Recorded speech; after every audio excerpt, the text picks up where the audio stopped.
Hello good morning students, आपका स्वागत है हजलास आईएएस में। आज तारीख है 2 फरवरी और बजट पूरे न्यूज़पेपर में छाया हुआ है। हम भी डिस्क्राइब करेंगे बजट को आज आपको।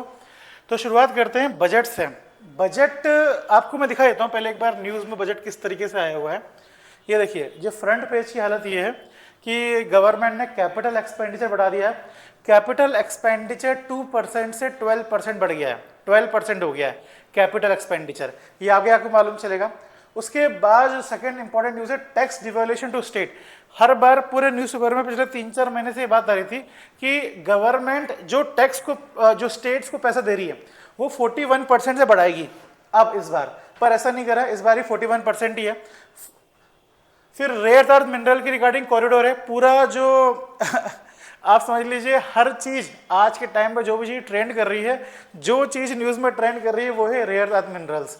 रेयर अर्थ मिनरल रेयर नहीं है मगर फिर भी बहुत इंपॉर्टेंट हो गए हैं। चाइना यूएस की गर्दन पकड़ा हुआ है, स्ट्रेटेजिकली यूज हो रहा है रेयर अर्थ मिनरल का।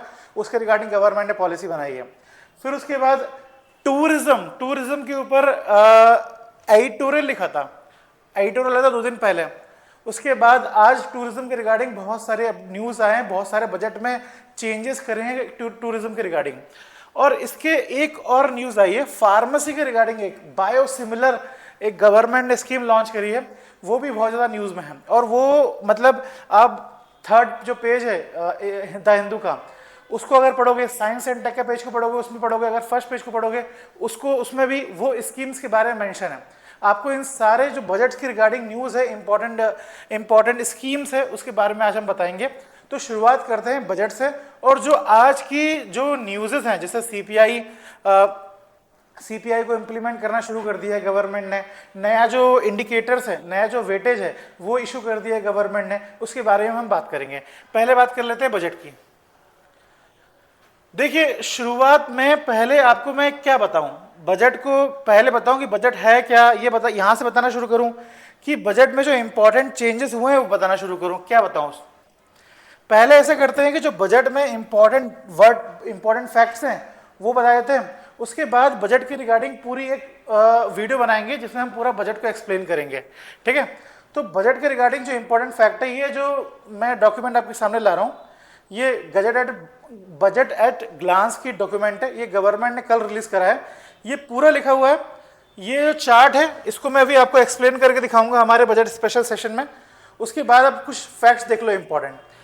सबसे ज्यादा पैसा रुपया कहां से आया है, सबसे ज्यादा रुपया कहां से आया है, तो अगर मैं इसे जूम करूं तो आप समझ जाओगे कि सबसे ज्यादा पैसा ना कॉर्पोरेट टैक्स से आया, ना इनकम टैक्स से आया, ना जीएसटी से आया।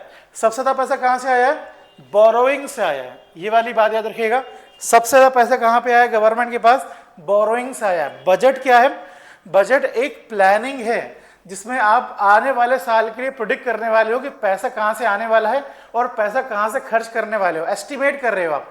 बजट एक एस्टिमेट डॉक्यूमेंट है। कमिंग फाइनेंशियल ईयर मतलब ये होता है कि जो हमारा जो फाइनेंशियल शुरू होगा 1 अप्रैल से लेकर 31 मार्च, 1 अप्रैल 2026 से लेकर 31 मार्च 2027 तक जो हमारा फाइनेंशियल ईयर होगा, उस फाइनेंशियल ईयर में हम कितना पैसा हम अरेंज करेंगे और कितना हम एक्सपेंडिचर करेंगे, ये बजट एस्टिमेट है, ठीक है। इस बजट एस्टिमेट में गवर्नमेंट ने बोला है जो हमारे पास मैक्सिमम पैसा आएगा वो कहां से आएगा, बोरोइंग से आएगा, ये बोला है गवर्नमेंट ने। और ये अच्छी बात है कि बुरी बात है, ऑब्वियसली बुरी बात है अगर हम बोरोइंग खर्चा उधारी लेके पैसा अगर खर्च कर रहे हैं। पर बजट ने ये भी बताया है, मतलब कल निर्मला सीतारमण जी जो हमारे फाइनेंस मिनिस्टर, उन्होंने ये बताया है कि कंपेयर टू लास्ट ईयर हमने बोरोइंग रिड्यूस करी है। 55% से 56% से 55% आ गए हैं, आपको डेटा दिखाऊंगा। फिर सेकंड लार्जेस्ट जहां से पैसा आता है वो है इनकम टैक्स। फिर थर्ड लार्जेस्ट क्या है, corporate tax, third largest corporate tax, और फिर है जीएसटी, ठीक है, इसे याद रखिएगा। दूसरा है पैसा कहां खर्च कर रहे हैं हम लोग, पैसा कहां खर्च कर रहे हैं, सबसे ज्यादा हम पैसा खर्च कर रहे हैं डिफेंस में, खर्च नहीं कर रहे हैं सबसे ज्यादा पैसा। सबसे ज्यादा हम पैसा खर्च कर रहे हैं state share of taxes, state को सबसे ज्यादा पैसा दे रहे हैं। हमने अभी बात करी ना कि 41% जो बजट का पैसा है वर्टिकली डिस्ट्रीब्यूट करेगी गवर्नमेंट, किसको, स्टेट को देगी। तो ये है 22 हमने किसको दे दिया है, स्टेट गवर्नमेंट को दे दिया है। उसके बाद सेंट्रल सेक्टर स्कीम में 17 है, 100 आउट ऑफ 17 पैसा, और इंटरेस्ट पेमेंट में 20 है। सबसे ज्यादा बोरोइंग, सबसे ज्यादा पैसा कहां से आ रहा है? बोरोइंग से आ रहा है, तो मैक्सिमम पैसा इंटरेस्ट चुकाने में भी जाएगा ना, तो ये इंटरेस्ट चुकाने में ज्यादा, उसके बाद सबसे ज्यादा पैसा जा रहा है। फिर ये बजट के स्टैटिक्स देखे लिखे हुए हैं, हम इसे एक्सप्लेन करेंगे थोड़ी देर में। अच्छा, ये चीज इंपॉर्टेंट है, डेफिसिट ट्रेंड, मतलब उधारी का ट्रेंड है। देखो 4-5 टाइप की डेफिसिट्स होते हैं गवर्नमेंट में। डेफिसिट मतलब ये होता है कि कितना कमाया माइनस कितना खर्चा करा, उसका जो डिफरेंस है वो डेफिसिट कहलाता है। मतलब अगर सपोज आपने 100 रुपये कमाया है और 150 रुपये खर्च कर दिया है, तो 50 रुपये क्या होगा? डेफिसिट होगा।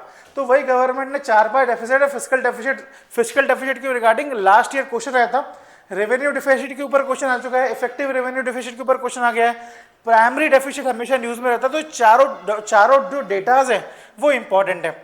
अब आप इसमें देखो, पहला है फिस्कल डेफिसिट। फिस्कल डेफिसिट कितना है? 4.3 है इस साल का, जो भी बजट में गवर्नमेंट ने बोला है। लास्ट ईयर कितना था? 4.4, उससे पहले 4.8, 5.5, 6.5, 6.7। गवर्नमेंट का अल्टीमेट गोल एफआरबीएम एक्ट के अंतर्गत गवर्नमेंट का अल्टीमेट गोल 3% है, पर यहां पे भी कितना है? 4.3% है। अगर क्वेश्चन आए यूपीएससी प्रीलिम्स में कि पिछले 10 साल में क्या हमारा फिस्कल डेफिसिट कंटिन्यूसली रिड्यूस हुआ है, तो आप बोलेंगे नहीं। अगर क्वेश्चन ये है कि पिछले 5 साल में हमारा फिस्कल डेफिसिट कंटिन्यूसली रिड्यूस हुआ है, तो आप बोलेंगे बिल्कुल हाँ, अगले पिछले 5 सालों में हमारा फिस्कल डेफिसिट रिड्यूस हुआ है। प्राइमरी डेफिसिट नहीं है, ये रेवेन्यू डेफिसिट है। Revenue deficit 1.5। फिर उसके बाद इफेक्टिव रेवेन्यू डेफिसिट 0.8, 0.7 वो रिड्यूस हुआ है। रेवेन्यू डेफिसिट रिड्यूस नहीं हुआ है, पर इफेक्टिव रेवेन्यू डेफिसिट रिड्यूस हो गया है, और प्राइमरी डेफिसिट रिड्यूस हो गया है। ये है क्या? ये डेफिसिट्स हैं क्या? मैं आपको थोड़ा सा बता देता हूं, एक हल्का सा झलक दे देता हूं इस डेफिसिट्स की कि ये है क्या।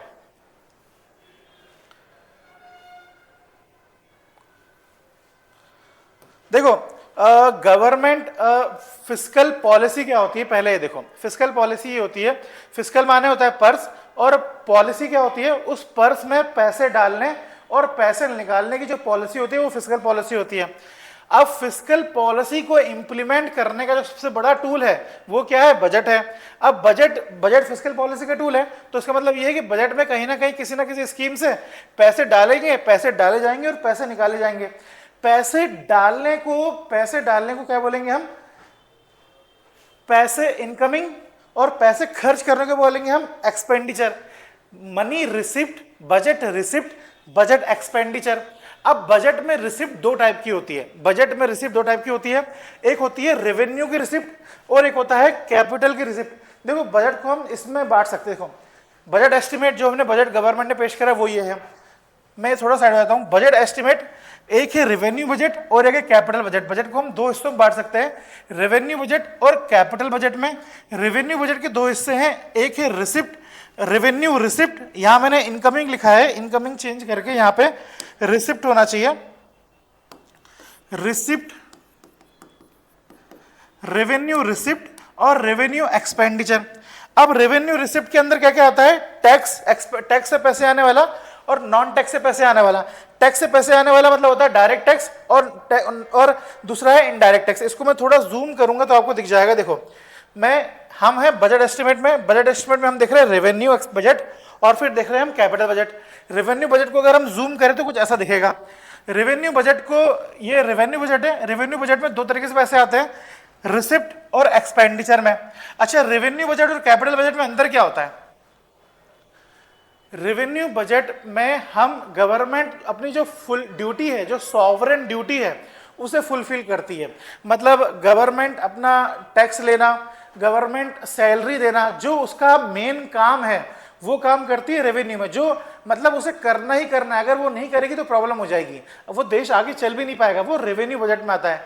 कैपिटल बजट में वो रिसिप्ट, वो इनकमिंग का पैसा, वो एक्सपेंडिचर आता है जिसमें गवर्नमेंट कैपिटल या तो बनाए या तो कैपिटल बर्बाद करे, या तो लायबिलिटी क्रिएट करे या लायबिलिटी कम करे। वो सारा जो गणित है वो किसके अंदर आता है? कैपिटल बजट के अंदर आता है। और वो सारा गणित जिसमें गवर्नमेंट सिर्फ अपनी ड्यूटी, सॉवरेन ड्यूटी फुलफिल कर रही है, वो किसके अंदर आता है? रेवेन्यू बजट के अंदर आता है। क्लियर? अब रेवेन्यू बजट के दो पार्ट है, रेवेन्यू रिसिप्ट, रेवेन्यू एक्सपेंडिचर।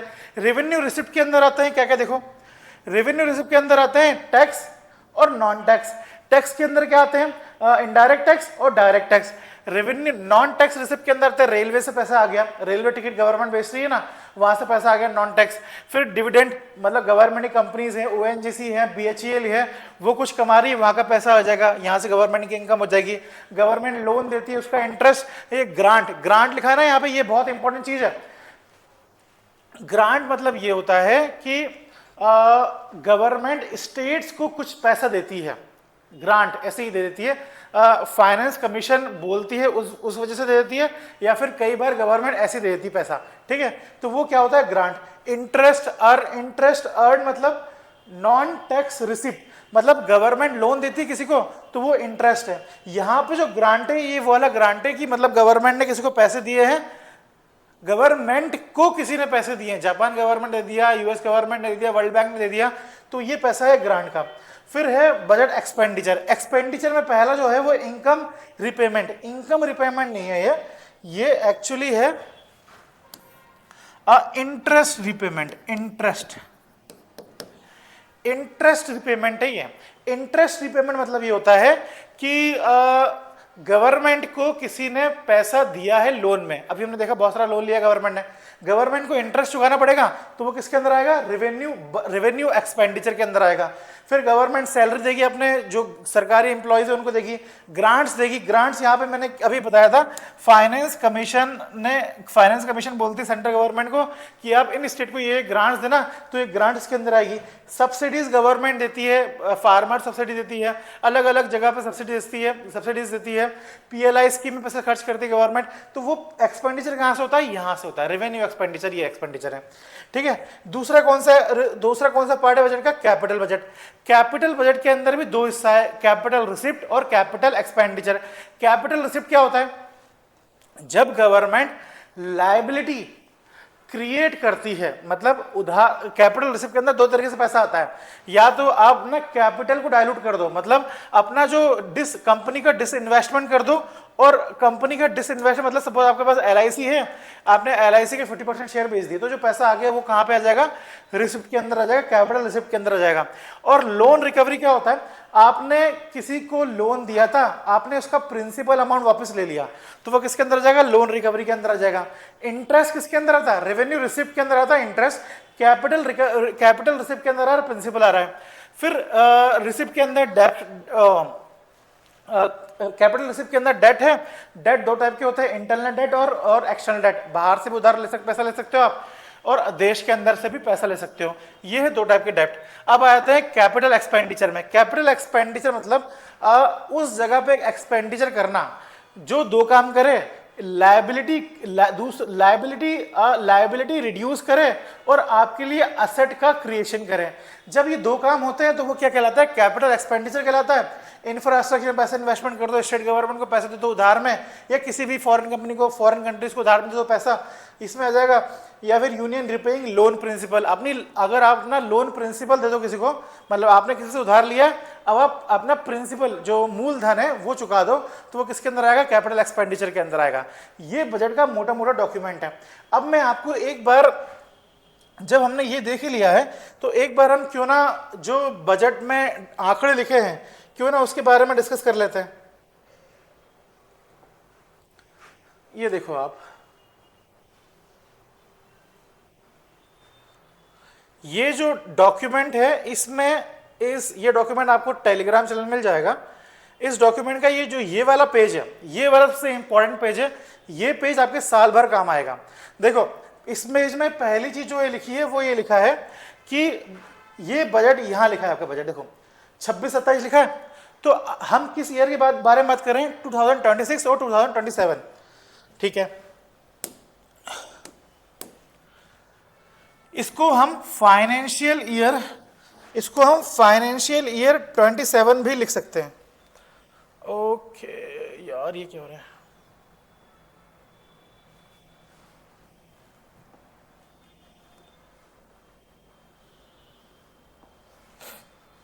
देखो इसको हम फाइनेंशियल ईयर 27 भी लिख सकते हैं। हमारा बजट कौन से ईयर का है? 26 से लेकर 27 तक का है। इसको हम फाइनेंशियल ईयर 27 बोल सकते हैं। और ये बजट का टाइमलाइन क्या है? 1 अप्रैल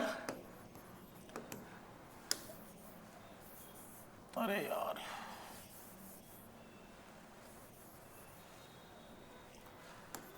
1 अप्रैल से लेके 31 मार्च, ये क्या है हमारी 30 मार्च 2027, ये हमारी क्या है बजट की टाइमलाइन है, ये हमारा फाइनेंशियल ईयर है। ठीक है, ये पहली बात हो गई, फाइनेंशियल ईयर 27 हो गया, ये बता दिया मैंने आपको। अब बजट में जो मैंने आपको बताया था वो देखो आप, बजट में मैंने अभी आपको बताया था कि बजट के दो हिस्से होते हैं, बजट एस्टिमेट के दो हिस्से होते हैं, रेवेन्यू बजट होता है और एक होता है कैपिटल बजट।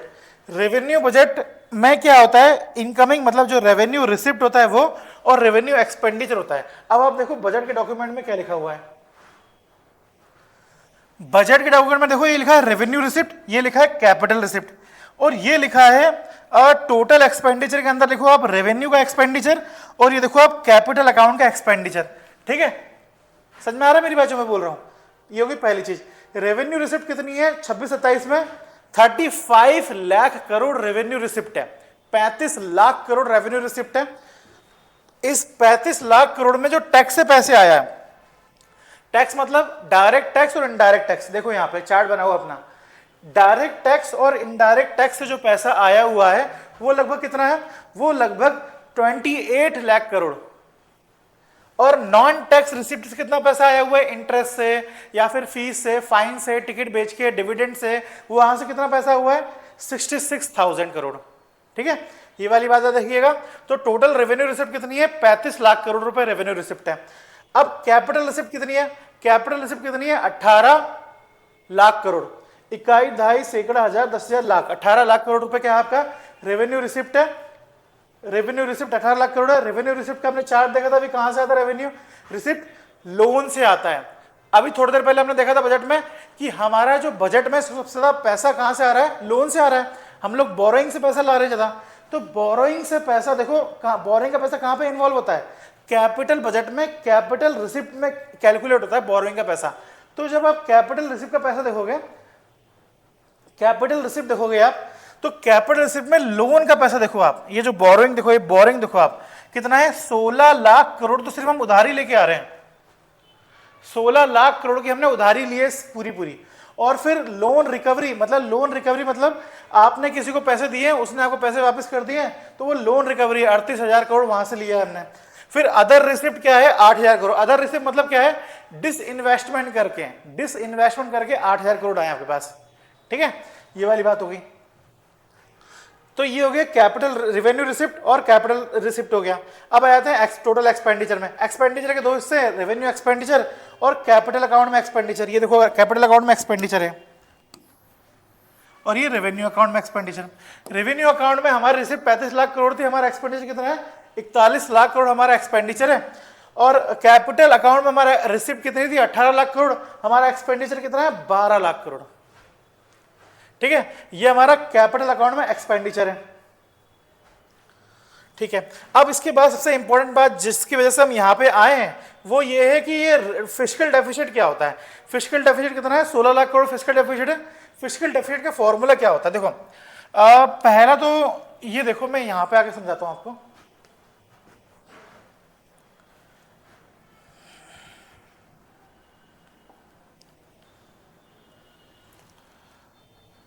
देखो 3-4 शब्द लिखे हैं आपके अकाउंट में, आपके बजट में। पहला लिखा है रेवेन्यू बजट लिखा है, तो रेवेन्यू डेफिसिट भी लिखा हुआ है, रेवेन्यू डेफिसिट भी लिखा हुआ है। रेवेन्यू डेफिसिट माने क्या होता है, revenue receipt minus revenue expenditure का जो डिफरेंस है वो क्या हो जाएगा, रेवेन्यू डेफिसिट हो जाएगा। अब आप देखो आपके बजट में रेवेन्यू डेफिसिट कितना है,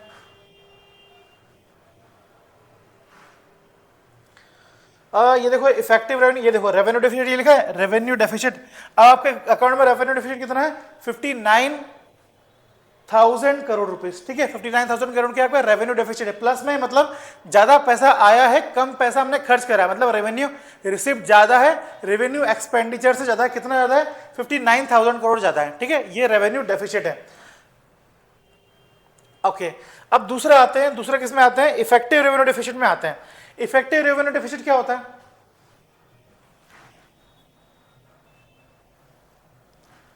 देखो अब रेवेन्यू डेफिसिट हमने देख लिया था कि इसको मिटाना पड़ेगा उनको।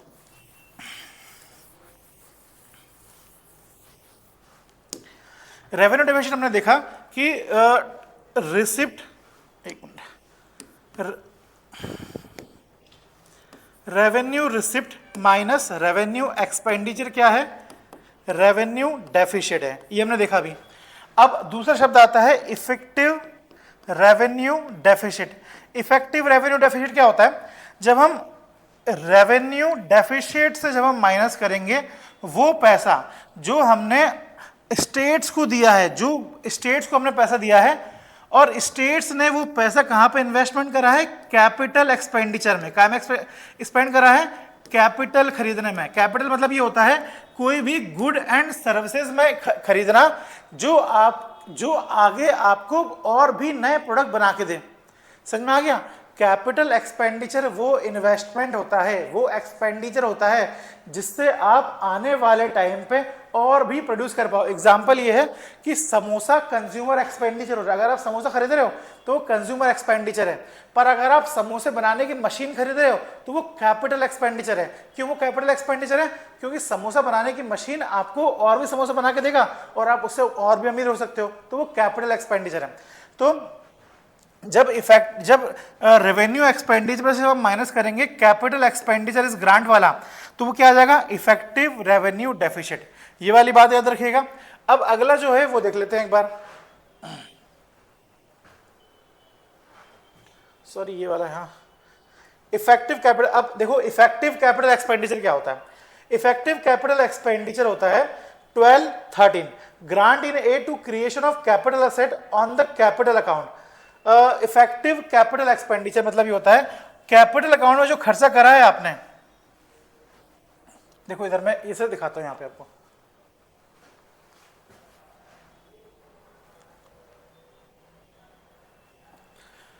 देखो कैपिटल इफेक्ट, एक होता है कैपिटल एक्सपेंडिचर और एक होता है, अभी गवर्नमेंट ने बताया इफेक्टिव कैपिटल एक्सपेंडिचर। तो हमारा क्या हो गया, ये हमारा कैपिटल एक्सपेंडिचर हो गया।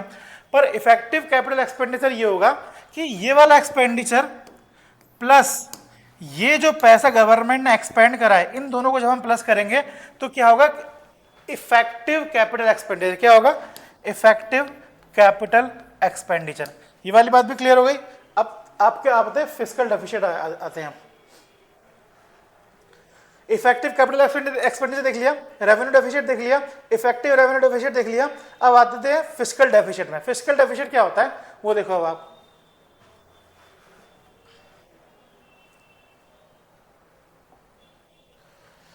फिस्कल डेफिसिट देखो, पैसा देखो, फिस्कल डेफिसिट माने होता है कि टोटल एक्सपेंडिचर माइनस, एक मिनट रुकना। देखो एक बात हमें बजट में मालूम होनी चाहिए कि टोटल एक्सपेंडिचर किसके बराबर होता है, टोटल एक्सपेंडिचर बराबर होता है टोटल रिसिप्ट के। जितना पैसा आप खर्च करोगे, जितना पैसा आपके पास आएगा, रिसिप्ट होगी, उतना ही आप एक्सपेंडिचर करोगे।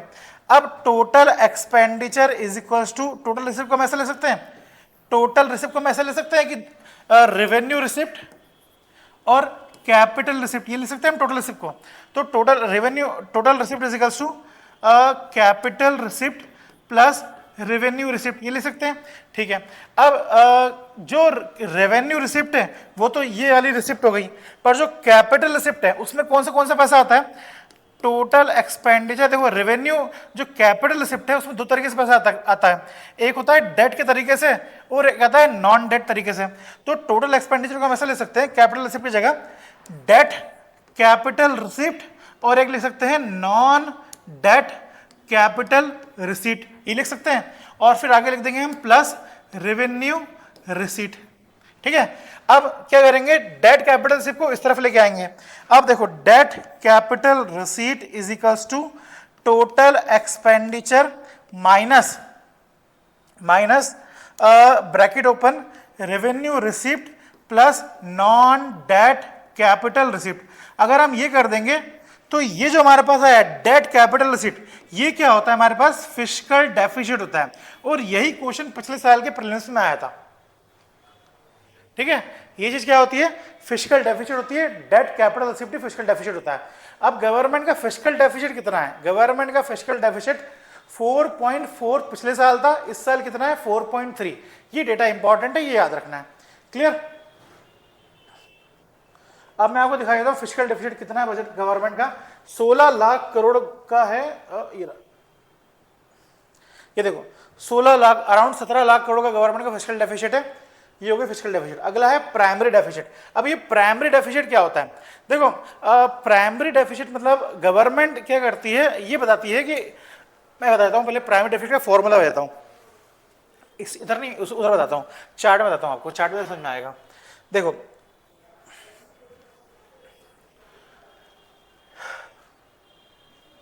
ये देखो गवर्नमेंट का बहुत सारा पैसा इंटरेस्ट चुकाने में जाता है। अभी हमने थोड़ी देर पहले देखा कि गवर्नमेंट का बहुत सारा पैसा उधारी में आता है, बोरोइंग में आता है, ये तो हमने देख लिया। और हमने चार्ट में ये भी देखा था कि गवर्नमेंट अपना बहुत सारा पैसा इंटरेस्ट चुकाने में भी करती है, मतलब उसने लोन लिया है तो उसका ब्याज भी तो चुकाएगी ना, तो बहुत सारा पैसा इंटरेस्ट चुकाने में जाता है गवर्नमेंट का। ठीक है, अब ये जो इंटरेस्ट पेमेंट है, ये इंटरेस्ट पेमेंट मोदी गवर्नमेंट जो भी बीजेपी गवर्नमेंट है उससे उसी ने तो सारा लोन लेके नहीं रखा ना। मोदी गवर्नमेंट के पहले कांग्रेस गवर्नमेंट है, जवाहरलाल नेहरू, इंदिरा गांधी जी, उन्होंने भी लोन लेकर रखा होगा। तो गवर्नमेंट जो भी प्रेजेंट गवर्नमेंट है, गवर्नमेंट अपने बजट में उस टाइम का भी इंटरेस्ट चुका रही है, मतलब जो लोन जवाहरलाल नेहरू जी ने लिया था उसका भी इंटरेस्ट अभी प्रेजेंट गवर्नमेंट चुका रही है। ठीक है, तो वो जो उसका जो ब्याज होता है वो भी इंटरेस्ट रिपेमेंट में आता है। ठीक है, तो गवर्नमेंट ये बोलती है कि जो ये फिस्कल डेफिसिट है ये हमारी वजह से नहीं हो रहा है, जो हम उधार ले रहे हैं ये हमारी वजह से नहीं ले रहे हैं, आप लोगों ने पहले से कुछ उधार लेकर रखी थी उसका हम इंटरेस्ट चुका रहे हैं, इसकी वजह से हमारा फिस्कल डेफिसिट ज्यादा है।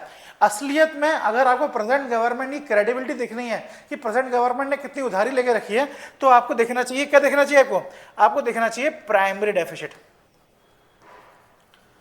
प्राइमरी डेफिसिट, प्राइमरी डेफिसिट क्या होता है, प्राइमरी डेफिसिट होता है fiscal deficit minus income payment. Interest है, रुको एक मिनट,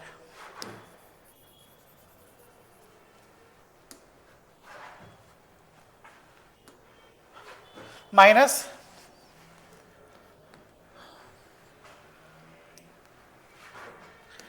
इंटरेस्ट पेमेंट।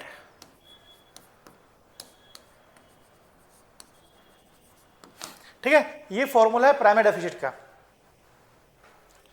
ठीक है, तो लगभग जो इंपॉर्टेंट डेटास थे इस डॉक्यूमेंट के वो मैंने आपको बता दिया है। ये सारा जो आप देख सकते हो बजट में।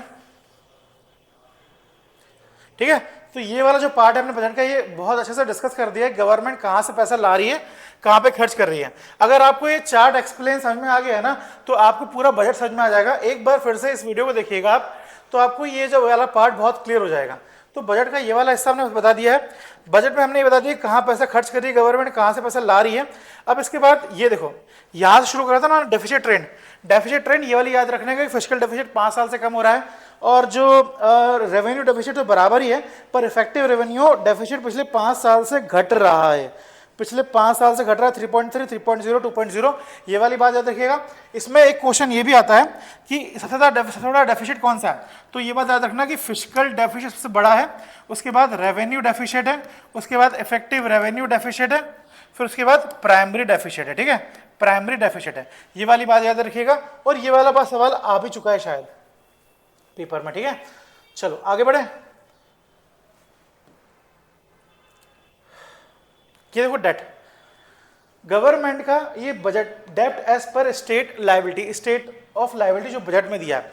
देखो पिछली बार 56% हमारी जो बोरिंग थी, इस बार कितनी है, 55% ऑफ जीडीपी है। 55% ऑफ जीडीपी, ये वाली बात याद रखिएगा। हमारी जीडीपी अगर 4 ट्रिलियन की, तो हमारा बजट, हमारा जो डेफिसिट, हमारा जो बोरिंग है वो कितनी है, हमारा अगर बजट 4 ट्रिलियन, हमारा जो जीडीपी 4 ट्रिलियन का है, तो 56% हमारा क्या है, बोरोइंग है, मतलब 2 ट्रिलियन की हमारे पास बोरोइंग है। ठीक है, ये वाली बात याद रखिएगा। अब ये क्या लिखा है, ये जो आगे लिखा है रेवेन्यू रिसिप्ट के अंदर, रेवेन्यू रिसिप्ट के अंदर पैसा कहाँ से आ रहा है, मतलब टैक्स रेवेन्यू के अंदर corporate tax, income tax, custom, GST, कहाँ से पैसा आ रहा है, ये इतना इंपॉर्टेंट नहीं। ये देखो ये वाली लाइन इंपॉर्टेंट है। अच्छा, डायरेक्ट टैक्स से पैसा आ रहा है कि इनडायरेक्ट टैक्स से पैसा आ रहा है, आंसर क्या होगा? Direct tax. ये देखो आप 6.9% जो पैसा है वो कहां से आ रहा है? डायरेक्ट 6.9% कहां से आ रहा है? डायरेक्ट टैक्स से आ रहा है। 4.3 मतलब ये मतलब जो 11% हम देख रहे हैं ना जीडीपी का, ट्रेंड इन टैक्स रिसिप्ट, एक मिनट, हाँ, ट्रेंड इन टैक्स रिसिप्ट 11, हमारा जो टैक्स टू जीडीपी रेशो है वो पिछले साल से बड़ा ही कम हुआ है। पिछले साल से हमारा टैक्स टू जीडीपी क्या हो गया? कम हो गया। ये वाली बात याद रखिएगा, पिछले साल हमारा टैक्स टू जीडीपी रेशो 11.4 है। टैक्स टू जीडीपी रेशो मतलब क्या होता है? कितना कितना आम आदमी ने टैक्स दिया है, टैक्स अपॉन जो जीडीपी का रेशो है वो कहलाता है टैक्स टू जीडीपी रेशो। अब जितना ज्यादा टैक्स टू जीडीपी रेशो होगा उतना अच्छा होगा, पर पिछले साल से हमारा टैक्स टू जीडीपी रेशो क्या हो गया है? कम हो गया है। ये वाली बात याद रखिएगा। और दूसरी इंपॉर्टेंट बात यह है कि डायरेक्ट टैक्स ज्यादा है और इनडायरेक्ट टैक्स क्या है? कम है। क्लियर? चलो आगे बढ़ते हैं। ये हमने देख लिया है ग्राफ में एक बार, अभी इसको फिर से देखेंगे तो कंफ्यूज हो जाएंगे आप। हाँ, ये कैपिटल कंपोजिशन ऑफ एक्सपेंडिचर है, ये एक्सपेंडिचर की बता रहा है गवर्नमेंट कि कहाँ का एक्सपेंडिचर करा है। सबसे ज्यादा एक्सपेंडिचर कौन सा है? ये ऑरेंज वाली लाइन है, सेंट्रल सेक्टर, इसकी सबसे ज्यादा एक्सपेंडिचर करा है, ये वाली बात बता रहा है ये। ठीक है, इतनी इंपॉर्टेंट नहीं है। Composition of revenue and capital expenditure, green वाली जो लाइन है, रेवेन्यू एक्सपेंडिचर सबसे ज्यादा है। ऑब्वियसली रेवेन्यू एक्सपेंडिचर ज्यादा है, कैपिटल एक्सपेंडिचर ज्यादा है, रेवेन्यू एक्सपेंडिचर ज्यादा है। हमने फैक्ट्स देख ही लिया है, यहाँ पे ग्राफ बना बना के रिप्रेजेंट करा है। और ये वाला ग्राफ इंपॉर्टेंट है। कैपिटल एक्सपेंडिचर पिछले साल 3.9% का है, इस साल कितना है? 4.4% का। ये इंपॉर्टेंट डेटा है। ठीक है, तो कैपिटल एक्सपेंडिचर अराउंड 0.5% से बढ़ गया है, 0.5% से बढ़ गया। और एक बड़ा नंबर है, देखो 4.2, 4.0, 3.9 इतना ही था, इस बार क्या होगा? 4.4। अभी मैं आपको एक और डॉक्यूमेंट दिखाता हूं।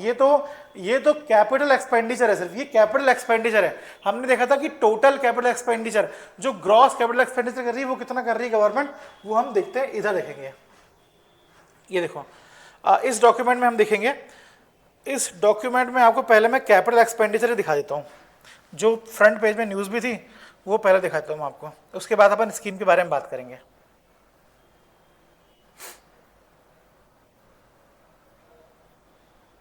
ये देखो, पब्लिक कैपिटल एक्सपेंडिचर में गवर्नमेंट कितना एक्सपेंडिचर कर रही है? पहले फाइनेंशियल ईयर 15 में 2 लाख करोड़ इन्वेस्टमेंट कर रही है, फाइनेंशियल ईयर 27 में 12 लाख करोड़ इन्वेस्ट कर रही है। यही फ्रंट पेज की न्यूज़ है। ठीक है, 12 लाख करोड़ का कैपिटल एक्सपेंडिचर हुआ है। 17 लाख करोड़ की तो उधारी है हमारे देश के अंदर। 35 लाख करोड़ का रेवेन्यू रिसिप्ट है, पर एक्सपेंडिचर कितनी कर रही है? 16 लाख करोड़ का, 12 लाख करोड़ का एक्सपेंडिचर करी गवर्नमेंट। ठीक है, तो ये वाली बात कैपिटल एक्सपेंडिचर है। चलिए, हमने बजट का एक लगभग हिस्सा देख लिया है। अब गवर्नमेंट ने कुछ स्कीम्स भी लॉन्च करी है, उसके बारे में देख लेते हैं। बजट में जो मैडम ने कल जो बात बोली थी उसको देख लेते हैं। ठीक है, तो पहली चीज ये है कि ये डॉक्यूमेंट सारा आपको टेलीग्राम चैनल मिल जाएगा, या फिर आप गवर्नमेंट के साइट से भी डाउनलोड कर सकते हो। 5 मिनट में डिस्कस करते हैं।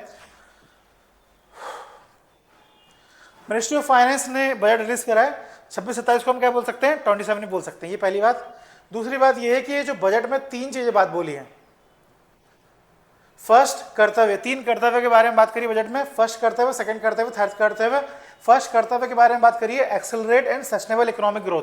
हमारी कोशिश ये होगी, बजट की कोशिश ये होगी कि एक्सेलरेट करना है और सस्टेनेबल ग्रोथ करना है। देखो, अभी इकोनॉमिक सर्वे भी आया है।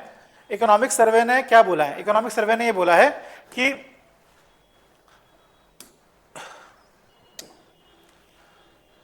40 to 45, यहां लिख देता हूं मैं, 40 to 50% चांसेस है कि, मतलब बेस्ट सिनेरियो ये है, 40% सिनेरियो ये है कि जो देश की हालत 2025 में थी वैसे ही रहे, और ये बेस्ट सिनेरियो है।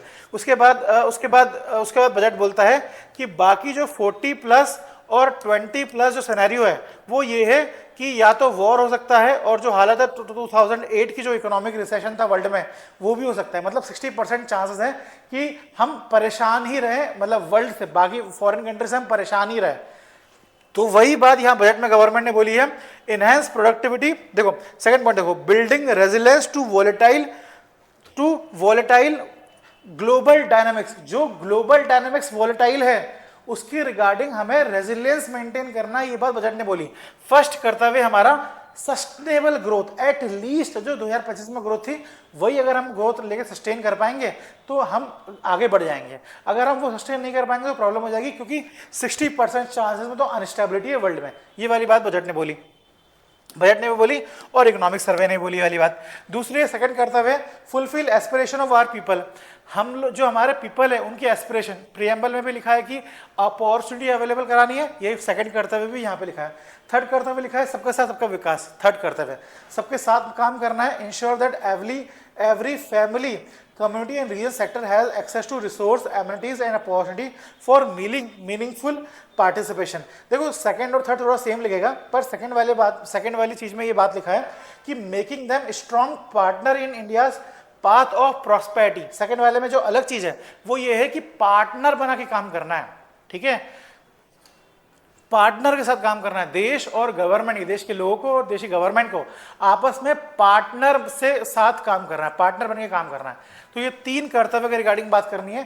ये क्वेश्चन, ये बात याद रखो, ये क्वेश्चन GS3 UPSC मेंस आने वाला जो 27 का मेंस है उसमें क्वेश्चन आ सकता है। 26 का जो मेंस है जो 27 में होगा उसमें क्वेश्चन आ सकता है।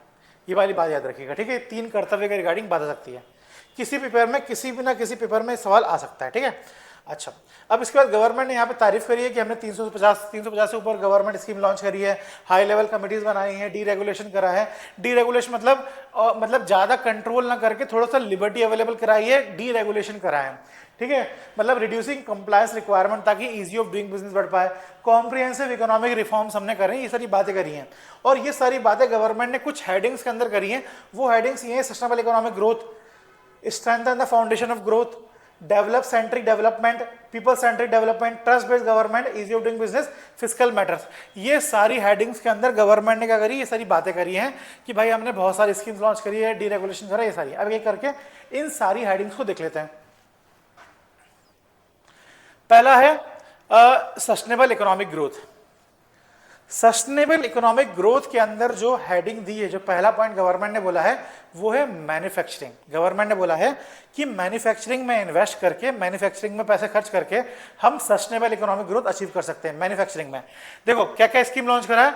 बायो फार्मा शक्ति, पहला जो स्कीम है बायो फार्मा शक्ति, यही स्कीम के बारे में बात कर रहा था, बायो फार्मा शक्ति।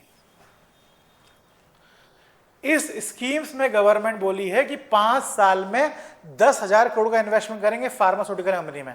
और इसमें हमें फार्मेसी ऑफ वर्ल्ड ही बोलते हैं ना इंडिया को, और फार्मेसी ऑफ वर्ल्ड के रिगार्डिंग हमने मतलब यूरोपियन यूनियन के साथ ट्रेड डील भी करी है।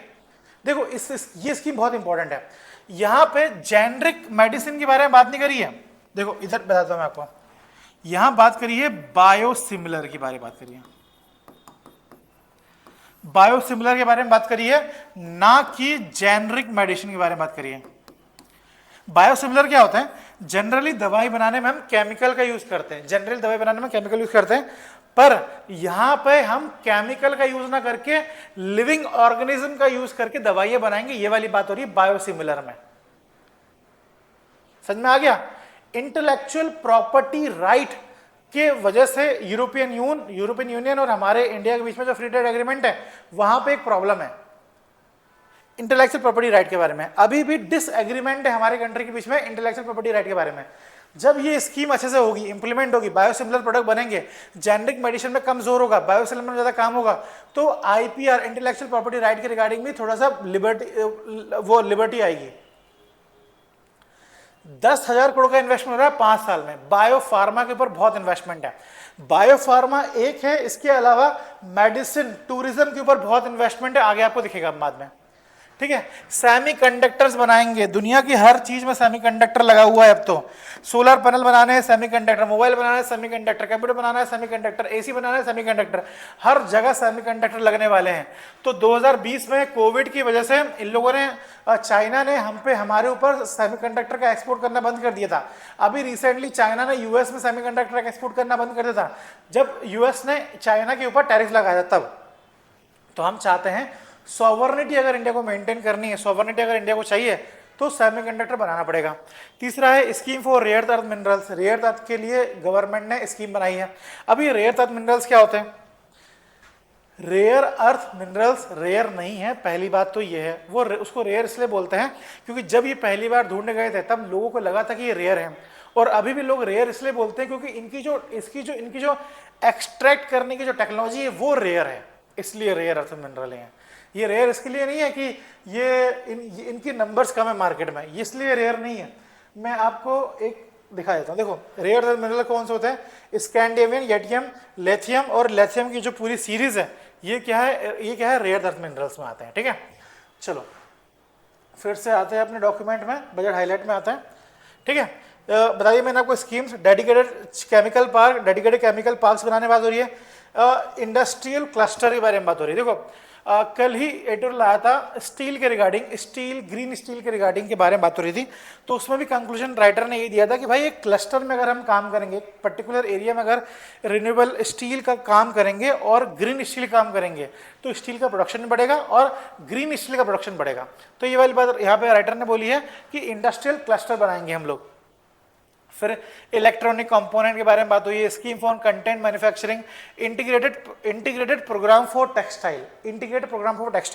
यहाँ पर जो टेक्सटाइल का प्रोग्राम है ये लेबर इंटेंसिव है, कैपिटल इंटेंसिव नहीं है। अभी इकोनॉमिक सर्वे ने भी ये वाली बात बोली है कि हमारा जो एआई में इन्वेस्टमेंट है वो एप्लीकेशन इंटेंसिव होना चाहिए, ना कि कैपिटल इंटेंसिव होना चाहिए। यहाँ पे भी टेक्सटाइल में वो मैडम ने बोला है कि कैपिटल जो टेक्सटाइल में हम एक्सपेंडिचर कर रहे हैं वो लेबर इंटेंसिव, जॉब देने वाला हो, ना कि कैपिटल एक्सपेंडिचर। आप मशीनें खरीद लो उससे आप बना रहे हो, वो वाला काम मत करना आप, क्या लेबर इंटेंसिव होना चाहिए। तो ये है मैन्युफैक्चरिंग का। उसके बाद आता है tax reform to boost manufacturing sector. देखो इसके अंदर क्या करा है गवर्नमेंट ने, इसके अंदर जितने भी ये टैक्स रिफॉर्म की बात करी गवर्नमेंट, इन सारे में इन सबको समरी ये है कि जब हम कोई भी प्रोडक्ट बनाते हैं देश के अंदर, किसी प्रोडक्ट का मैन्युफैक्चरिंग करेंगे, मैन्युफैक्चरिंग करने के लिए रॉ मटेरियल लगता है और कई बार हम रॉ मटेरियल को इंपोर्ट करते हैं। पहले गवर्नमेंट रॉ मटेरियल के इंपोर्ट में टैक्स लगाती थी ज़्यादा, कस्टम ड्यूटी ज़्यादा लगाती थी। अब क्या कर रहा है गवर्नमेंट ने कस्टम ड्यूटी कम कर दिया। ये सारे अगर आप पढ़ोगे तो आपको मालूम चलेगा गवर्नमेंट क्या कर रहा है, कस्टम ड्यूटी कम कर दिया। अब आते हैं एमएसएमई के रिगार्डिंग। एमएसएमई की डेफिनेशन आपको पता होनी चाहिए कि इन्वेस्टमेंट और टर्नओवर के ऊपर इनका डेफिनेशन बनी हुई है। अगर यहां लिख देता हूं,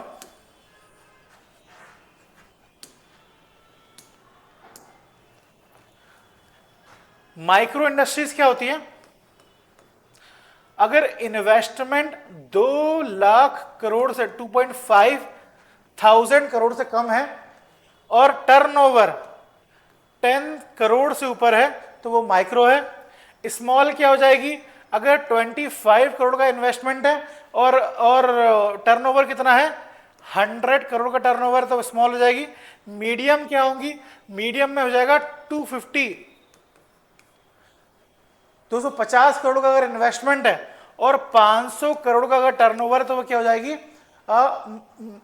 small medium, micro small medium enterprise हो जाएगी। ठीक है, तो ये वाली बात है एमएसएमई के रिगार्डिंग न्यूज़ है। अब एमएसएमई के रिगार्डिंग गवर्नमेंट ने ये बोला है कि पहला जो गवर्नमेंट ने बोला है कि हम डेडिकेटेड फंड बनाएंगे, 10,000 करोड़ का डेडिकेटेड फंड बनाएंगे एमएसएमई के लिए, प्रोफेशनल सपोर्ट अवेलेबल कराएंगे एमएसएमई के लिए। और ये ट्रेड्स एक प्लेटफॉर्म है, ये गवर्नमेंट ने बनाया है। ट्रेड्स प्लेटफॉर्म के अंदर क्या होता है,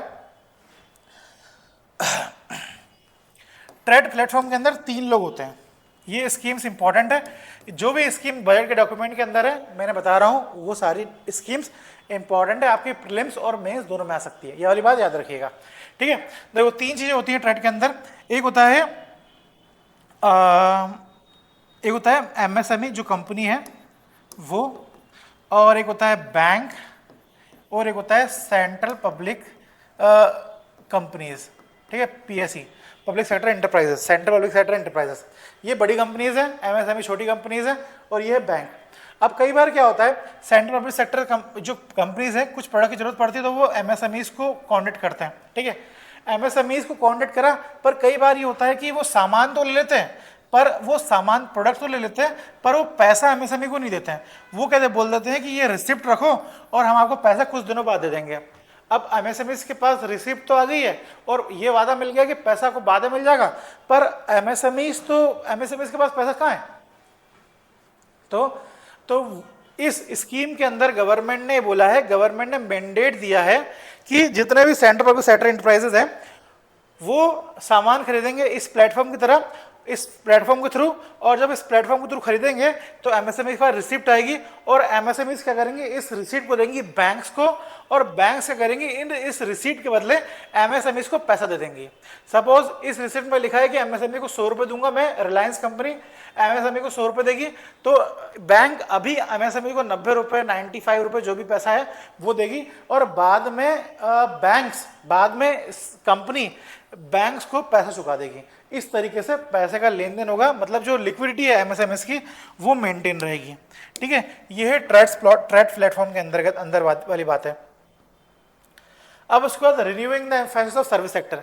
सर्विस सेक्टर के रिगार्डिंग बहुत सारी बात हुई है, एजुकेशन के रिगार्डिंग बात हुई है, हेल्थ के रिगार्डिंग, एजुकेशन के रिगार्डिंग स्टैंडिंग कमेटी बनाने की बात करी है, high powered education and to employment and enterprise standing committee to focus on service sector as a co driver of विकसित भारत। देखो हमने ये बात करी है, आगे भी दिखे, हमने, आपने भी और मैंने भी ये बात सुनी होगी कि कई बार ये बात होती है कि कॉलेजेस और इंडस्ट्री को दोनों को एक साथ काम करना चाहिए, और ऐसा होना चाहिए कि कॉलेजेस वहीं पर ही हो जहाँ पर इंडस्ट्री हो, ये होना चाहिए, ये हमने बात करी है। तो वही बात यहाँ पे हो रही है कि एजुकेशन इस तरीके से दो कि वो सर्विस सेक्टर उसमें बूस्ट कर पाए, ये वाली बात करिए। ठीक है, यहाँ पे सर्विस सेक्टर के बारे में बात करिए, और हाई स्टैंडिंग कमेटी बनाएंगे जो ये बताएगी कि भाई किस तरीके से ऐसी एजुकेशन दी जाए जो सर्विस सेक्टर को बूस्ट करे, ये वाली बात है। ठीक है, कमेटी बनाएंगे ताकि विकसित भारत हो सके 2047 तक। फिर उसके बाद हेल्थ सेक्टर के लिए इन्वेस्टमेंट करेंगे, हेल्थ सेक्टर कोर इकोसिस्टम के लिए, हेल्थ टूरिज्म के लिए इन्वेस्ट करेंगे, medical tourism, Ayushman, orange economy. Orange economy क्या होता है? ऑरेंज इकोनॉमी मतलब एनिमेशन, ये जो लिखा है एवीजीसी कंटेंट बनाना। एवीजीसी कंटेंट क्या होता है? एनिमेशन, विजुअल, गेमिंग, और ये जो सी है, सी बोले तो कॉमिक्स जो हम पढ़ते हैं ना, ये वाली बात है। ठीक है, एवीजीसी कंटेंट बनाने के बारे में बात हो रही है। गवर्नमेंट बोल रही है कि हर स्कूल कॉलेजेस में एक लैब होगी जहां पे कंटेंट बनाए जाएंगे। ये कंटेंट में तो ध्यान इसलिए दिया जा रहा है क्योंकि ये कंटेंट अभी कुछ मतलब 8% जो मतलब समझ लो आप 40 अभी रिसेंटली 20,000 करोड़ रुपए की इकोनॉमी है। ये जो ऑरेंज इकोनॉमी है ना वो 28,000 करोड़ की इकोनॉमी है, और आगे जाके 44 बिलियन डॉलर की इकोनॉमी बन सकती है ये। ठीक है, कुछ ऐसा डेटा है इसके रिगार्डिंग। स्पोर्ट्स के रिगार्डिंग में काम हो रहा है। एजुकेशन के रिगार्डिंग देखो, गवर्नमेंट ने बोला है university township in the vicinity of major industrial and logistic corridor. ये गवर्नमेंट ने बोला है कि इंडस्ट्रियल की टाउनशिप करी, मतलब यूनिवर्सिटी वहीं बनाई जाएगी जहां पे इंडस्ट्रियल कॉरिडोर होगा। गर्ल्स हॉस्टल बनाए जाएंगे हर डिस्ट्रिक्ट में, और टेलीस्कोप इंफ्रास्ट्रक्चर फैसिलिटी के regarding national institute of hospitality बनाई जाएगी। टूरिज्म के रिगार्डिंग इन्वेस्टमेंट है ये, मतलब शशि थरूर साहब ने बोला था ना कि हम लोग हॉस्पिटलिटी अच्छे से नहीं करते हैं, तो वो हॉस्पिटलिटी की रिगार्डिंग बात हो रही है। पायलट स्कीम में 10,000 लोगों को स्किल करा जाएगा, डिजिटल नॉलेज ग्रिड बनाई जाएगी, माउंटेन ट्रेड्स बनाए जाएंगे, लोग बर्ड्स देख पाएँ, टर्टल देख पाएँ, उसके रिगार्डिंग ट्रेड्स बनाए जाएंगे। ये वाली बात हो गई। अब आता है फिस्कल सेक्टर में। फिस्कल सेक्टर में ये सबसे इंपॉर्टेंट बात ये है, सिक्योरिटी ट्रांजेक्शन टैक्स कम कर दिया है। Security transaction tax, security transaction tax पहले कितना था? 0.02% था, अब 0.05 बढ़ा दिया है, मतलब बढ़ा दिया है। अच्छा, सिक्योरिटी ट्रांजेक्शन टैक्स क्या होता है? जब आप शेयर खरीदोगे या शेयर बेचोगे तो खरीदने बेचने में एक टैक्स लगता था, गवर्नमेंट आपसे टैक्स ले देती। ठीक है, खरीदने बेचने, प्रॉफिट हुआ लॉस हुआ कोई फर्क नहीं पड़ता, खरीदने बेचने में टैक्स लेगी आपसे, तो वो है सिक्योरिटी ट्रांजेक्शन टैक्स। और इसमें गवर्नमेंट ने टैक्स के जो रेट है वो बढ़ा दिया, 0.02 से 0.05 बढ़ा दिया। ठीक है, इंट्राडे में नहीं बढ़ाया, फ्यूचर में बढ़ाए। बहुत सारे अलग अलग के ट्रेड होते हैं, ऑप्शन ट्रेड होता है, फ्यूचर ट्रेड होता है, इंट्राडे होता है, तो यहाँ पे क्या है, फ्यूचर में बढ़ाए, फ्यूचर। ठीक है, जिसकी वजह से स्टॉक मार्केट भी कम हो गया, गिर गया। अब आते हैं फार्मर इनकम। फार्मर इनकम के लिए गवर्नमेंट ने बात करी है dedicated programme for horticulture. Horticulture देखो, अगर फार्मर की इनकम बढ़ानी है तो गेहूं चावल से नहीं बढ़ा सकते, आपको हॉर्टिकल्चर में इन्वेस्ट करना पड़ेगा। Animal husbandry, high value agriculture करना पड़ेगा। हाई वैल्यू एग्रीकल्चर मतलब सैंडलवुड में इन्वेस्ट करना पड़ेगा। Dedicated programme for Indian cashew and cocoa के रिगार्डिंग गवर्नमेंट ने प्रोग्राम बनाया है। भारत विस्तार, भारत विस्तार गवर्नमेंट ने एक बात बोली है, इसमें गवर्नमेंट ने बोला है कि एआई और एग्रीकल्चर दोनों को मर्ज करा जाएगा। समझ में आ रहा है? एआई और एग्रीकल्चर, तो वो किसके अंदर बोला? भारत विस्तार। ये वाली बात याद रखिएगा, एक क्वेश्चन आ सकता है यूपीएससी में, ठीक है। चलिए आगे बढ़े। इंफ्रास्ट्रक्चर के रिगार्डिंग मैंने बता दिया है। इंफ्रास्ट्रक्चर में गवर्नमेंट का एक्सपेंडिचर 2015 में 2 लाख करोड़ था, अभी 12 लाख करोड़ है। 12 लाख करोड़ है, 12 लाख करोड़ का मतलब समझ रहे हो? 50 लाख करोड़ का बजट है, 12 लाख करोड़ गवर्नमेंट इन्वेस्ट कर रही है इंफ्रास्ट्रक्चर में, बड़ी बात है। हाँ, इसके रिगार्डिंग एक डेडिकेटेड फ्राइट कॉरिडोर, मतलब सामान लाने ले जाने के लिए ट्रेन के लिए अलग कॉरिडोर, नेशनल वाटरवे सामान लाने ले जाने के लिए एक 20 न्यू नेशनल वाटरवे क्रिएट करा जाएगा। कोस्टल इंडस्ट्री कॉरिडोर और बहुत सारी स्कीम गवर्नमेंट लॉन्च करी है। एक स्कीम और है एनवायरनमेंट को बचाने के लिए, कार्बन कैप्चर यूटिलाइजेशन स्टोरेज, मतलब कार्बन, हम लोग एनवायरनमेंट को पॉल्यूशन होने से बचाना है, तो मतलब एनवायरनमेंट को पॉल्यूशन होने से बचाना भी है, स्टील बनाना भी है। अब स्टील बनाना है, एनवायरनमेंट से बचाना भी है, तो उसका सॉल्यूशन ये है कि आप कार्बन कैप्चर पे ध्यान दो। आपने कार्बन रिलीज कर दिया, ठीक है, पर कार्बन जो आपने रिलीज करा उसको कैप्चर भी करना शुरू करो भाई साहब, ये वाली बात बोली है। और उसको स्टोर करो, यूटिलाइज करो। यूटिलाइज कहाँ करो? यूटिलाइज करो सीमेंट बनाने में, फर्टिलाइजर बनाने में, उसको यूटिलाइज करेंगे जो कार्बन हमने स्टोर करा है। तो ये है स्कीम, इसमें गवर्नमेंट इन्वेस्ट कर रही है 20,000 करोड़। ये अगेन इंपॉर्टेंट स्कीम है, ठीक है, ये अगेन इंपॉर्टेंट स्कीम है, इसको याद रखिएगा। अच्छा, ये वाली अगेन इंपॉर्टेंट है। गवर्नमेंट, हमने एनसीईआरटी में लिखा है कि गोल्डन ट्रायंगल, मतलब 4 इंपॉर्टेंट स्टेट्स को गवर्नमेंट ने रास्ते, मतलब रोड के थ्रू कनेक्ट करा है। यहां पे क्या करा है? हाई स्पीड रेल कॉरिडोर बना रहे हैं, 7 हाई स्पीड रेल कॉरिडोर। कहां के बीच में? Mumbai Pune, Pune Hyderabad, Hyderabad Bangalore, Hyderabad Chennai, Chennai Bangalore, Delhi Varanasi, Varanasi Siliguri. Environmentally sustainable passenger system, again important है, बहुत ज्यादा इंपॉर्टेंट है। जब ये सवाल पेपर में आएंगे तब बच्चे बोलेंगे कि सवाल कहां से आया, ये सब हमने पढ़ा नहीं है, तो इसलिए बता रहा हूं, ठीक है। पीपल सेंट्रिक डेवलपमेंट के लिए, स्किल डेवलपमेंट के लिए गवर्नमेंट ने काम बनाया है। जो दिव्यांगजन है उनके कौशल योजना बनाई है, उनको स्किल डेवलपमेंट के लिए। दिव्यांगजन को हाई क्वालिटी असिस्टेड डिवाइस, मतलब जो सपोज अगर किसी को आंख की प्रॉब्लम है तो आंख के लिए डिवाइस, कान की प्रॉब्लम है तो कान का डिवाइस, तो दिव्यांग सहारा योजना में डिवाइस अवेलेबल कराया जाएगा। दिव्यांग कौशल योजना में उन्हें स्किल अवेलेबल कराई जाएगी। एलिम्को कंपनी को सपोर्ट करा जाएगा R&D के लिए। एलिम्को जो बनाती है डिवाइस दिव्यांगजन के लिए, उसको सपोर्ट करा जाएगा। फिर अगला है trust based government. Trust based governance मतलब यहां पे एक शब्द लिखा है,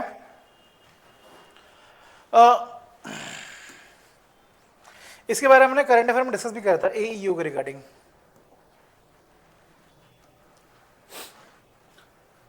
authorised economic operators. Authorised economic operators क्या होते हैं? देखो, ये एक सर्टिफिकेट है। ये सर्टिफिकेट उन लोगों को दिया जाता है, उन एक्सपोर्टर को दिया जाता है जो बहुत अच्छे तरीके से गवर्नमेंट को फॉलो कर रहे हैं, गवर्नमेंट के सारे नियम फॉलो कर रहे हैं, उनको ये सर्टिफिकेट दिया जाता है, ठीक है।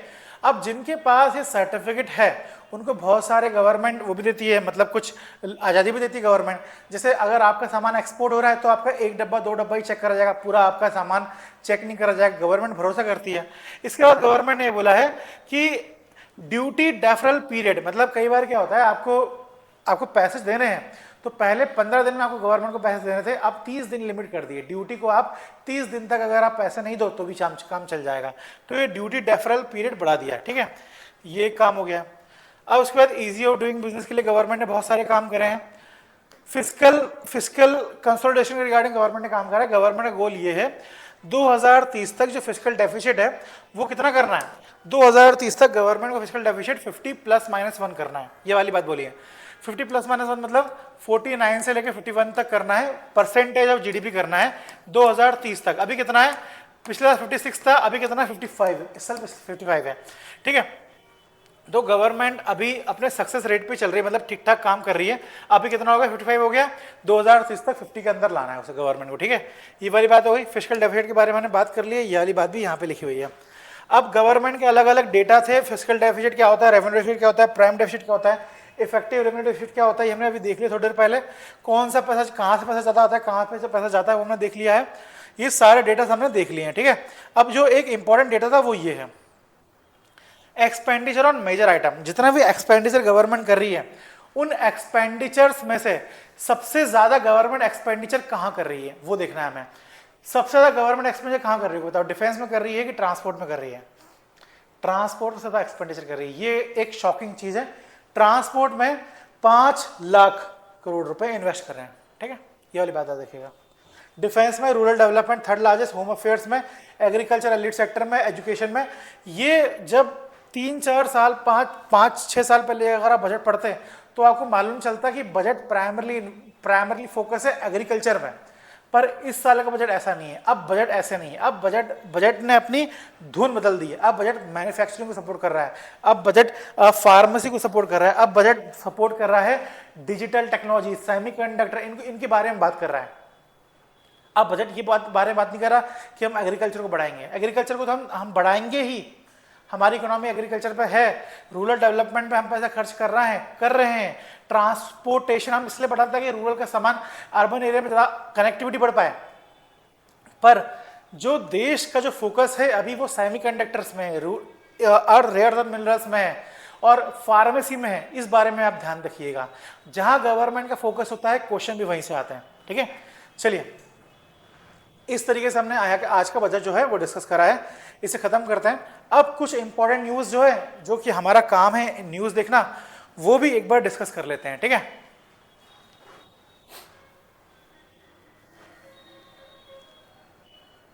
ये सारा जो हिंदू है ना, पूरा का पूरा हिंदू पेपर आज बजट के ऊपर था, तो लगभग बजट ही है। चलिए, भारत संपर्क, अब ये भी बजट से रिलेटेड ही है। अब भारत संपर्क, ये इकोनॉमिक सर्वे में बात लिखी है।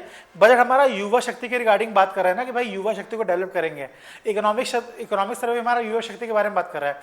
तो ये भारत संपर्क एक स्कीम है जिसके अंतर्गत मिनिस्ट्री ऑफ कम्युनिकेशन क्या करती है, जो बड़े बड़े इंस्टीट्यूट्स हैं, एजुकेशन इंस्टीट्यूट्स हैं, उनके साथ बात करती है और गवर्नमेंट और जो स्टूडेंट्स हैं उनके बीच में जो डिफरेंस है वो कम करने की कोशिश करती है। एक संपर्क बनाने की कोशिश कर रही है। कौन संपर्क बनाना है?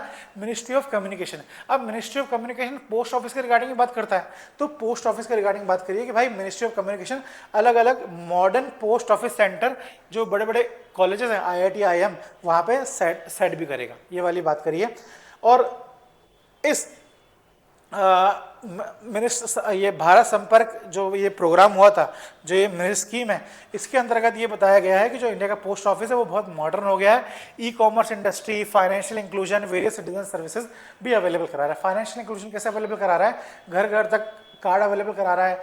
आप पोस्ट ऑफिस के थ्रू आप पैसे भी सेंड कर सकते हो, मतलब डिजिटल पैसे सेंड कर सकते हो। फाइनेंशियल इंक्लूजन है, ठीक है।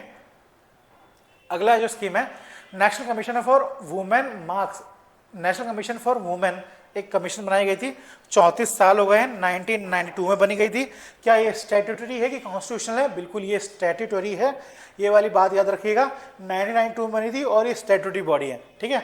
अब ये इसका काम क्या है? विमेन के लिए बना कर रखिए, तो विमेन को प्रोटेक्ट करना, विमेन के जो राइट्स हैं उसे सेफगार्ड करना इनका काम है। इस कमेटी के जो मेंबर हैं, इस कमेटी में 5 मेंबर होंगे और एक चेयरपर्सन होंगे। चेयरपर्सन सेंट्रल गवर्नमेंट चुनती है। 5 मेंबर होते हैं, अलग अलग सेक्टर से लिया जाता है। मैंडेटरी चीज ये है कि SC ST के मेंबर होंगे। यहाँ पे एक 1 पर्सन SC या ST के होगा, ठीक है। ये वाली बात मैंडेटरी है।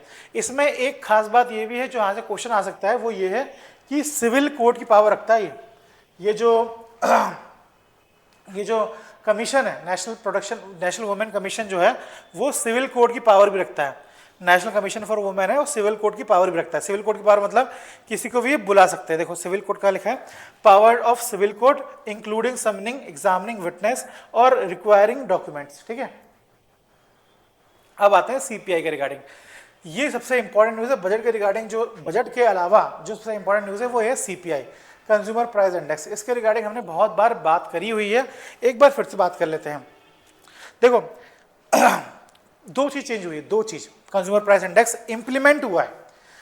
पहला चीज ये हुआ कि बेस ईयर चेंज कर दिया, बेस ईयर चेंज करा है। दूसरा क्या करा है? वेटेज चेंज करें। वेटेज का मतलब आप समझोगे नहीं। देखो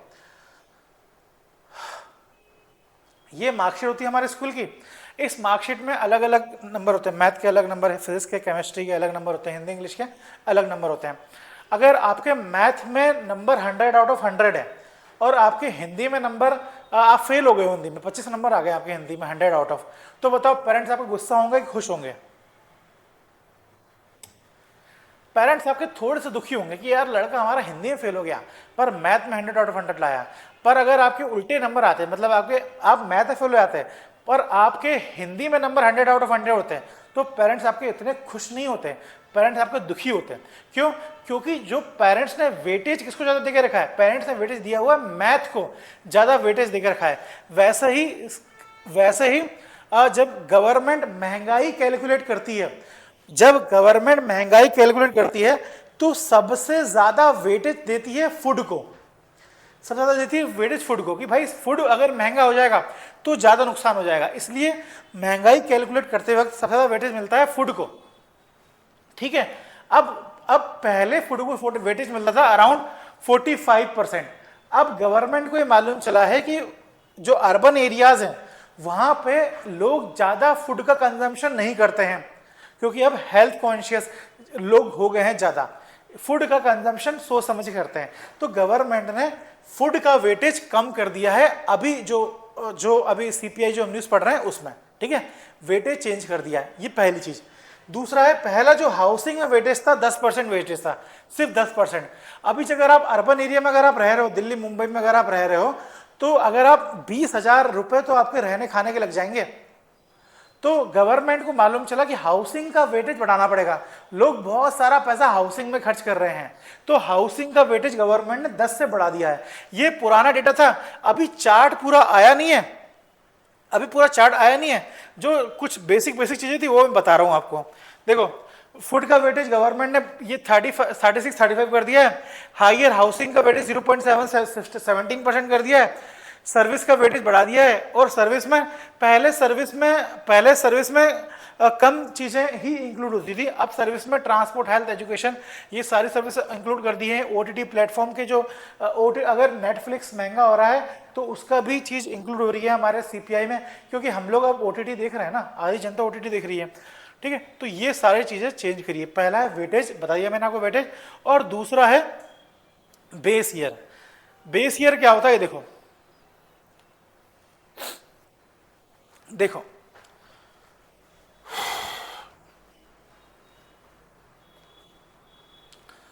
बेस ईयर क्या होता है वो देखो आप, मान लो 12th क्लास है, 12th क्लास में चीटिंग हो गई है, ठीक है। अब टीचर को मार्कशीट बनानी है, चीटिंग हो गई है, मार्कशीट तो बनानी है पर, और मार्कशीट अच्छे तरीके से बनानी है, तो टीचर के पास दो ऑप्शन है, या तो वो फिर से एग्जाम करवा ले, एक तरीका ये है, या तो फिर वो क्या कर ले, 11th क्लास की मार्कशीट देख के नंबर चढ़ा दे, एक ही तरीका है, ठीक है। अच्छा, तो आपको क्या लगता है कौन सा तरीका टीचर अपनाएगी? फिर से एग्जाम कराना बड़ा महंगा हो जाएगा, फिर से नया पेपर बनाना पड़ेगा, फिर से कॉपी चेक करनी पड़ेगी, बहुत सारा काम फिर से करना पड़ेगा। तो गवर्नमेंट क्या करती है, 11th क्लास की मार्कशीट क्या कर लेती है, अभी प्रेजेंट ईयर की मार्कशीट बना देती है। तो ये होता है बेस ईयर का यूज। गवर्नमेंट क्या करती है, गवर्नमेंट इन्फ्लेशन से बचने के लिए, गवर्नमेंट इन्फ्लेशन के इफेक्ट को कम करने के लिए बेस ईयर का यूज करती है। ये होगी पहली बात। अब न्यूज ये है कि बेस ईयर अपडेट कर दिया है। बेस ईयर अपडेट करना मतलब ये होता है कि सपोज अगर टीचर को अगर मार्कशीट बनानी है तो दो तरीके से मार्कशीट बना सकता है। टीचर 11th क्लास के नंबर ही क्यों यूज कर रहा है, टीचर 7th क्लास या 5th क्लास के नंबर, 5th क्लास की मार्कशीट से क्यों नहीं 12th क्लास की मार्कशीट बना दे रहा है? टीचर 5th क्लास की मार्कशीट यूज करके 12th क्लास के इसलिए मार्कशीट नहीं बना रहा है क्योंकि 5th क्लास के नंबर आउटडेटेड हो गए हैं। 5th क्लास से लेकर 12th क्लास के बीच में बच्चा बहुत चेंज हो जाता है, बच्चे का जो माइंड है वो बहुत चेंज हो सकता है, बहुत चेंज हो जाता है, और सब्जेक्ट भी सेम नहीं होते हैं।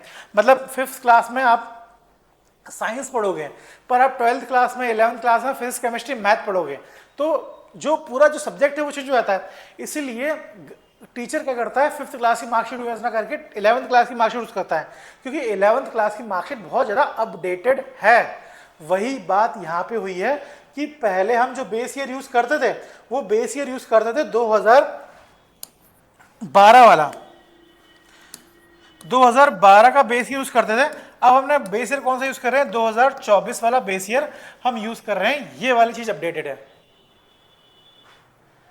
मेरी बात समझ में आ रही है? बेस ईयर क्या हो गया, अपडेट हो गया है, पहली चीज।